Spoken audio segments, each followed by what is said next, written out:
ባልና ሚስት ብቻ አይደለም እንደ ጓደኛም ነን።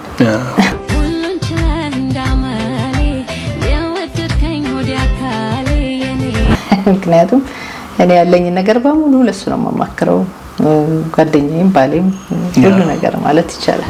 የመጀመሪያው እኔ ስራ ያው ሰካራም ፖስታ ነው የመጀመሪያው ስራ። ችግር ላይ እንደሆንሽ የጻፍሽው ደብዳቤ ስለሚናገር ቢያንስ ወንድምሽን አድራሻ አግኝቼ ደብዳቤውን ልመላክ። ታዲያ እኮ ፖስታው ላይ አልነበረ?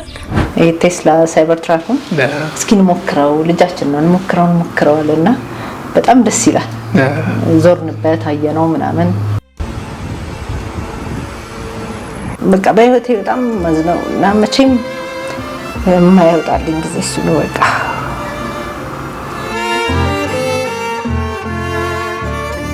በእግዚአብሔር ኃይል ነው። እንዴት እንዳለፍናቸው ራሱ አይታለፉ የሚባሉ ነገሮችን ራሱ ያለፍንበት መንገድ በሱ ኃይል ነው። ቁጭ በል ነው አለና ሾፌሩንና ልጅቷን ቁጭ አገናት ሄደ ማለት ነው። ከዛ ሊጠልፋት ዙሪያውን መኪናውን ማዘር ጀመረ። ከዛ አሉ እንደዚህ ብለው ሲያዩ እግሯን አዩት ማለት ነው። አይ እስራኤል የኛ አይደለችም ብለው ተዋጠ።